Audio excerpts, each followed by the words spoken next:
కేసీఆర్ గారు జగిత్యాల వెళ్తారు అనేటువంటిది ముందుగా మీడియాలో వచ్చింది, అందరు కూడా డిసైడ్ చేసుకున్నారు. నువ్వెంత సంకుచిత మనస్తత్వాన్ని చాటుకున్నావంటే కేసీఆర్ గారు ఎప్పుడు స్పీచ్ స్టార్ట్ చేస్తారో చూసి కరెక్ట్గా అదే టైంకు లేచి నువ్వు మైకు పట్టుకోవడం అంటే అది ముఖ్యమంత్రి స్థాయికి తగనటువంటి విషయం. అంటే పులిని చూసి నక్కవాతలు పెట్టుకుంటే ఏమవుతుందో నిన్న గదే జరిగింది. ఎందుకు ఆ మాట అంటున్నా అంటే, సరే అది రేవంత్ రెడ్డి గారు తెలిసి చేసిండో తెలియక చేసిండో కానీ ప్రజలకు మాత్రం కుల్లా అర్థమైంది. కేసీఆర్ గారి స్థాయి ఏందో రేవంత్ రెడ్డి గారి స్థాయి ఏందో నిన్న రాష్ట్ర ప్రజలకు స్పష్టంగా అర్థమైంది. వేరియస్ సోషల్ మీడియా ప్లాట్ఫామ్స్ ఉంటాయి, టీవీ ఛానల్స్లో ఉండేటువంటి ఆన్లైన్ ఛానల్స్ కావచ్చు, అదర్ సోషల్ మీడియా ప్లాట్ఫామ్స్లో నిన్న చూస్తే కేసీఆర్ గారి ప్రసంగాన్ని 36 లక్షల మంది లైవ్లో చూడడం జరిగింది. రేవంత్ రెడ్డి గారి ప్రసంగాన్ని కేవలం 4 లక్షల మంది మాత్రమే లైవ్లో చూసినారు. అంటే not even 10% of the viewership. KCR గారి వ్యూవర్షిప్లో 10% కూడా రేవంత్ రెడ్డి గారికి వ్యూవర్షిప్ లేదు. అంటే ప్రజలు కేసీఆర్ గారి పట్ల ఎంత గౌరవంగా ఉన్నారు, 2.5 ఏళ్లలో నీ స్థాయి ఎక్కడి నుంచి ఎక్కడికి పడిపోయిందో స్పష్టంగా అర్థమవుతుంది. దానికి ఇంకో లైవ్ కూడా చూపిస్తాను నేను. బీఆర్ఎస్ పార్టీ అఫీషియల్ వెబ్సైట్లో మా న్యూస్ ఛానల్లో 2000 మంది కేసీఆర్ గారిది 2K లైవ్ చూస్తూ ఉన్నారు నిన్న. అదేవిధంగా రేవంత్ రెడ్డి గారు చూస్తే ఇది కాంగ్రెస్ పార్టీ అఫీషియల్ వెబ్సైటు, 54 మంది చూస్తున్నారు. ఎక్కడ 54, ఎక్కడ 2000, అది 54, ఇది 2000. అన్నీ కలిపితే ఆల్ ఛానల్స్ యొక్క యూట్యూబ్ కానీ ఆన్లైన్ ఛానల్స్ కానీ అదర్ యూట్యూబ్స్ కానీ మొత్తం 36 లక్షల మంది కేసీఆర్ గారి ప్రసంగాన్ని చూస్తే రేవంత్ రెడ్డిది 4 లక్షలు.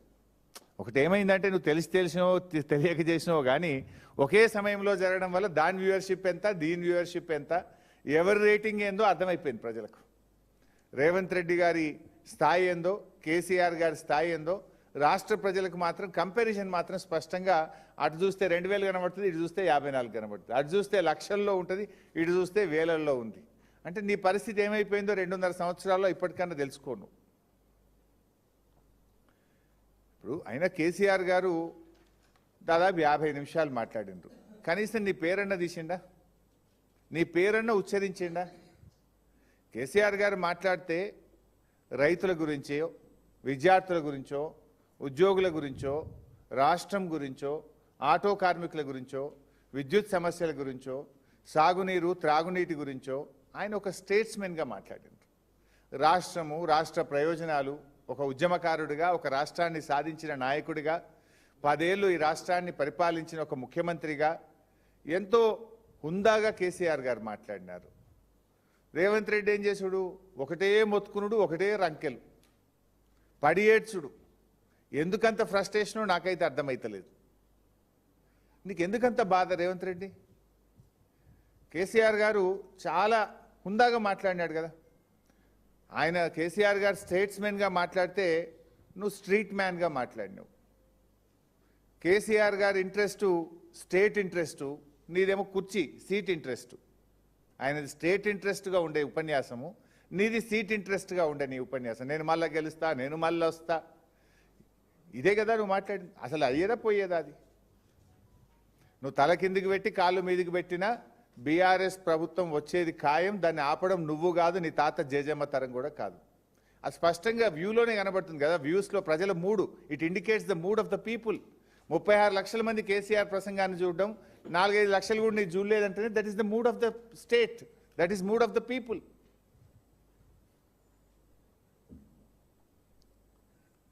ఇక కేసీఆర్ గారు ఆయన మాట్లాడిన దాంట్లో కనీసం నువ్వు బాధ్యతగా ఒక ముఖ్యమంత్రిగా వాటిని తీసుకో, ఆ సూచనలు తీసుకో. ఏమైనా కొంతైనా చేయగలిగితే చెయ్యి.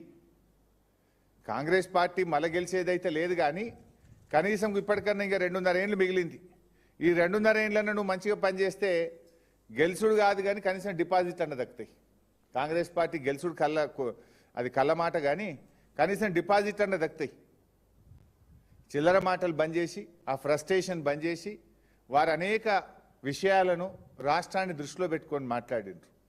వాటిని ఒక బాధ్యత కలిగిన ప్రతిపక్ష నాయకుడిగా ఆయన చెప్పిన మాటలను పరిగణలోకి తీసుకుంటే కనీసం మీకు ఇన్ని డిపాజిట్లు అన్న దక్కుతాయి. నిన్న మధ్యాహ్నం దాకా కూడా మీరు చూసింది ఇంకో డ్రామా నడిపింది రేవంత్ రెడ్డి గారు. నేను ఢిల్లీకి పోతే సీఎంఓ నుంచి లీకులు ఇచ్చుడు, మీడియా వాళ్ళకి చెప్పి బ్రేకింగ్లు పెట్టించుడు. అంటే నీకు విషయం ఉన్నోడు ఈ పని చేయడు, విషయం లేని వాళ్ళే ఈ చిల్లర పనులకు దిగుతుంటారు. నేను మా పార్టీ అధినేత గౌరవనీయులు కేసీఆర్ గారి సూచన మేరకు వారి చెప్పిన పని కోసం రవిచంద్ర ఎంపీ గారు, నేను, వినోద్ కుమార్ గారు మేము ముగ్గురం ఢిల్లీకి పోయినాం. దట్స్ ఓపెన్గా శంషాబాద్ ఎయిర్పోర్ట్ నుంచే పోయినాం ఢిల్లీకి. దాంట్లో పెద్ద సీక్రెట్ లేదు, అంతకంటే రహస్యము లేదు. సరే, కాళేశ్వరంకి సంబంధించిన కేసు రేపు జడ్జిమెంట్ ఉంది. సహజంగానే ధర్మం మీద న్యాయం మీద మాకు నమ్మకం ఉంది. డెఫినెట్గా మేము గెలుస్తామనేటువంటి విశ్వాసం మాకు ఉంది. సరే, గెలిస్తే రాష్ట్ర ప్రభుత్వం సుప్రీంకోర్టుకు పోతే మేము కేవిట్ వేసుకోవాలి. పొరపాటున మేము గెలవలేదు, మేము సుప్రీంకోర్టులో ఫైల్ చేసుకోవాలి. దానికి కూడా సీనియర్ న్యాయవాదులు ఎంగేజ్ చేసుకోవాలి. ఒక రాజకీయ పార్టీగా నీ కుట్రలు, నీ అక్రమ కేసులను డెఫినెట్గా ఎదుర్కోవడానికి న్యాయ వ్యవస్థలో మాకుండే అవకాశాలని మేము చేసుకుంటాం. అదేవిధంగా మీ రాహుల్ గాంధీ ఏమో రాజ్యాంగాన్ని చేతిలో పట్టుకొని నేనే రాజ్యాంగ పరిరక్షణ లెక్క ఆయన పోజులు ఇస్తాడు. నువ్వేమో రాజ్యాంగ భక్షకుడివి, బీఆర్ఎస్ ఎమ్మెల్యేలను లాక్కుంటివి. ఆ కేసు కూడా మే 6వ తేదీన హైకోర్టులో రాబోతా ఉంది. సో దానికి కూడా సీనియర్ న్యాయవాదులను ఎంగేజ్ చేసి తప్పకుండా అక్కడ బీఆర్ఎస్ గెలిచే విధంగా, ఇప్పటికే సుప్రీంకోర్టు మొట్టికాయలు వేసింది. సరే, అది ఎంత దుర్మార్గంగా ఉందంటే కాంగ్రెస్ పార్టీ బీఫామ్ మీద ఎంపీగా పోటీ చేసి నేను ఇంకా బీఆర్ఎస్లే ఉన్నానని ఎమ్మెల్యే చెప్పడం ఒక నేరం అయితే, ఇంకా స్పీకర్ గారు అయితే లేలే ఆయన బీఆర్ఎస్లే ఉండడం స్పీకర్ తీర్పు ఇవ్వడం ఇంకా ఘోరం. సరే, వీటన్నిటి సంగతి కూడా రేపు న్యాయస్థానాల్లో తప్పకుండా మేము గెలుస్తాం, మాకు నమ్మకం ఉంది. దానికి సంబంధించి కూడా సీనియర్ న్యాయవాదులను ఎంగేజ్ చేసి ఫర్దర్గా కేసు పర్సుయేషన్ కోసం కూడా మాట్లాడడానికి వెళ్ళాం. వీటితో పాటు మరో ముఖ్యమైన విషయం కూడా ఉంది నిన్న ఢిల్లీకి వెళ్ళిన దాంట్లో. అదేంటి? బ్యాగుల కేసు. బ్యాగుల కేసు ఒకటి ఉంది కదా, ఓట్ ఫర్ నోట్ కేసు. ఆ కేసు కూడా రేపు సుప్రీంకోర్టులో మధ్యాహ్నం 3:30కు వస్తుంది. రేపు మధ్యాహ్నం 3:30కు రేవంత్ రెడ్డి పట్టపగలు 50 లక్షల నగదుతో బ్యాగులతో దొరికిన కేసు రేపు మధ్యాహ్నం 3:30కు సుప్రీంకోర్టులో వస్తుంది. సో ఈ ఓటుకు నోటు దొంగ భరతం పట్టడానికి కూడా నిన్న ఢిల్లీలో న్యాయవాదులతో మాట్లాడడానికి వెళ్ళాం. రెడ్ హ్యాండెడ్గా నువ్వు పట్టపగలు దొరికినవు. కానీ ఇవాళ ఏమైపోయింది? కంప్లైనెంటు నువ్వే, ముద్దాయివి నువ్వే అయిపోయినావు. దురదృష్టవశాత్తు నువ్వు రాష్ట్రానికి హోంమంత్రివి నువ్వే, ముఖ్యమంత్రివి నువ్వే. ఓటుకు నోటు కేసులో పట్టపగలు రెడ్ హ్యాండెడ్గా దొరికిన దొంగవు నువ్వే. రెండు నువ్వే అయిపోయినావు ఇప్పుడు. సో నువ్వేం చేస్తున్నావు ఇప్పుడు? ప్రభుత్వం తరఫునేమో ఒక పేరు, మనం ఎప్పుడు పేరు వినని ఒక నామమాత్రపు న్యాయవాదినేమో ప్రభుత్వం తరఫున పెట్టిండు. ఇక దొంగ కదీనా. రేవంత్ రెడ్డి తరఫునేమో ప్రముఖ పేరుగాంచిన, భారతదేశంలోనే పేరుగాంచిన అడ్వకేట్లను ఆయన పెట్టుకున్నాడు. ఇది మాకు తెలియదా ఒక ప్రతిపక్షంగా? బీఆర్ఎస్ పార్టీ ఇప్పటికే ఓట్ ఫర్ నోట్ కేసులో ఇంప్లీడ్ అయి ఉన్నది. మా జగదీష్ రెడ్డి గారు, సత్యవతి రాథోడ్ గారు, మహమూద్ అలీ గారు, సంజయ్ గారు ఈ కేసులో ఇంప్లీడ్ అయి ఉన్నారు. సో ఈ కేసు కూడా రేపు మధ్యాహ్నం 3:30కు సుప్రీంకోర్టులో లిస్ట్ అయి ఉన్నది. మాకు మా న్యాయవాదులు ఆల్రెడీ ఇండికేషన్ ఏమి ఇచ్చిండ్రు? గవర్నమెంట్ తరఫునేమో గౌరవ్ అగర్వాల్ అని, మనమైతే పేరు ఎప్పుడు వినలే, ఒక న్యాయవాదిని పెట్టిండ్రు. కానీ అదే రేవంత్ రెడ్డి తరఫున, అంటే ఎవరు? ఓటుకు నోటు కేసులో బ్యాగులతో పట్టబగలు దొరికిన ముద్దాయి తరఫున ఎవరిని పెట్టిండ్రు? ముకుల్ రోహిత్గిని, సిద్ధార్థ్ లూత్రా అనే అడ్వకేట్లను పెట్టిండ్రు. అంటే ఇక్కడ దొంగ చీకటి ఒకటి అయినట్టు అయిపోతుంది. ప్రభుత్వం తరఫునేమో ఒక చిన్న న్యాయవాది, కానీ ముద్దాయి తరఫున నోట్ల కట్టలతో దొరికిన దొంగల తరఫున ఎవరిని పెట్టుకున్నారు? ముకుల్ రోహిత్గిని, సిద్ధార్థ్ లూత్రా అనే అడ్వకేట్ని పెట్టిండ్రు. మరి అప్పుడు ఏం చేయాలి? ఈ పన్నాగాన్ని పటాపంచలు చేసి ఓటుకు నోటుకు దొంగలకు శిక్ష పడేటట్టు చూడాల్సిన బాధ్యత ప్రధాన ప్రతిపక్షంగా మాకు ఉండదా? నువ్వు ఆ రోజు మా ఎమ్మెల్యేలనే కదా కొనాలని ప్రయత్నం చేసింది. మా ప్రభుత్వాన్నే కదా నువ్వు పడగొట్టాలని కుట్రలు చేసింది. సమైక్యవాదులతో చేతులు కలిపి ఆనాడు మా ప్రభుత్వాన్ని పడగొట్టాలని నువ్వు ప్రయత్నం చేస్తే నీకు శిక్ష పడాలి కదా. ప్రజలే చూసి నువ్వు ఓపెన్గా నువ్వు చేసిన నీ వ్యవహారాన్ని ఈ దేశ ప్రజలు, ఈ రాష్ట్ర ప్రజలు అందరూ కూడా చూసినారు. ఇలా హోంమంత్రివి నువ్వే, ముఖ్యమంత్రివి నువ్వే, ముద్దాయివి నువ్వే. అందువల్ల ఈ కేసులో డెఫినెట్గా ఒక మంచి న్యాయవాదులను పెట్టి బీఆర్ఎస్ పార్టీ తరఫున బలమైన వాదనలు వినిపించే ప్రయత్నం కూడా నిన్న చేసినాం. మేము లీగల్ ఎక్స్పర్ట్స్ని కలవడానికి, సీనియర్ అడ్వకేట్స్ని కలవడానికి వెళ్ళాం.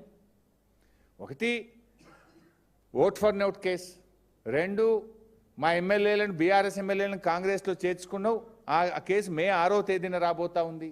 మూడు కాళేశ్వరం కేసులో మేము గెలుస్తామనే విశ్వాసం ఉంది.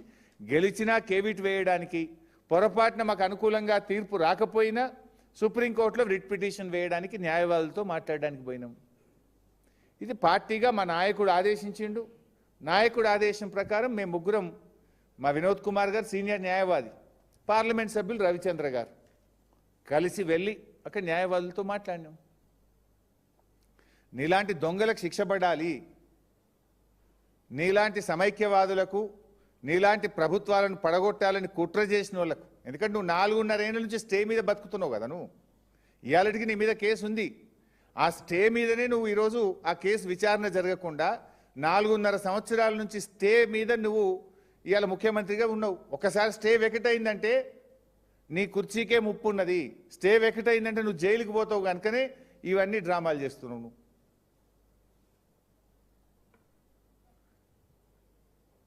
ఇవాళ మొన్న ఏం జరిగిందో నేనే బయట పెట్టినా. రాత్రేమో రాహుల్ గాంధీతో ఉన్నాడు, పొద్దుగాలు లేచే వరకు ఆర్ఎస్ఎస్, ప్రముఖ ఆర్ఎస్ఎస్ నాయకుడు, బీజేపీ ప్రభుత్వ కేంద్ర మంత్రి శ్రీనివాస్ వర్మ ఇంట్లో పొద్దుగాల టిఫిన్కు తేలిండు. నీకు అలవాటు పొద్దుకి కాంగ్రెస్, పొద్దుగాల బీజేపీ వాళ్ళ ఇంట్లో టిఫిన్లు తినుడు, సాట్ కార్లలో తిరుగు నీకు అలవాటు. మేము బాజాప్తానే చేస్తాం ఏం చేసినా. సరే, ఇది అసలు విషయం. మేము పోయింది ఓటుకు నోటు కేసులో దొంగను శిక్ష పడే విధంగా మేము మా పార్టీ తరఫున ఇంప్లీడ్ అయినాం. మేము కూడా సీనియర్ న్యాయవాదులను ఎంగేజ్ చేసి, మా సీనియర్ న్యాయవాదులు రేపు కోర్టులో బలమైన వాదనలు వినిపించడానికి న్యాయవాదులతో మాట్లాడడానికి వెళ్ళాం. అది రేపే ఉంది కేసు. రేపు ఉదయం కాళేశ్వరం కేసు ఉంది, సాయంత్రం ఓట్ ఫర్ నోట్ కేసు ఉంది. సో డెఫినెట్గా మేము వెళ్తాం కదా. నువ్వు మా ప్రభుత్వాన్ని కదా కూలదోయాలని ప్రయత్నం చేసింది. ఆ రోజు నేను శాసనసభ వ్యవహారాల మంత్రిని. ఇట్లా పోతేగా రేవంత్ రెడ్డి గారు, ఆయన కథలు మనం చూసినాం. రైతు భరోసా నిన్ననన్న మొత్తం వేస్తాడేమో అనుకున్నాం. ఆ రోజు సిద్దిపేటకు వస్తే నిలదీస్తారని చెప్తే 1 ఎకరానికి వేసిండు. నిన్న కేసీఆర్ గారు జగిత్యాలకు వస్తే మళ్ళీ 1 ఎకరానికి వేసిండు. మరి మిగతాది ఇంకెప్పుడు వేస్తావు? చెప్పింది 15,000, ఎగ్గొట్టింది 2 రైతు భరోసాలు. ఈ 3వ రైతు భరోసానైనా పూర్తిగా ఇస్తావా అంటే ఇప్పటికే కోతలైపోయినాయి, వడ్లు కల్లాలకు వచ్చినాయి. వడ్లు కల్లాలకు వచ్చినా రైతు బంధు పడలే. రైతు బంధు అంటే పెట్టుబడి సహాయం. పంట చేతికి వచ్చినా నీ పెట్టుబడి సహాయం రాలే. కేసీఆర్ గారు బయటకు వస్తున్నారు, ఆయన గర్జిస్తారని భయపడి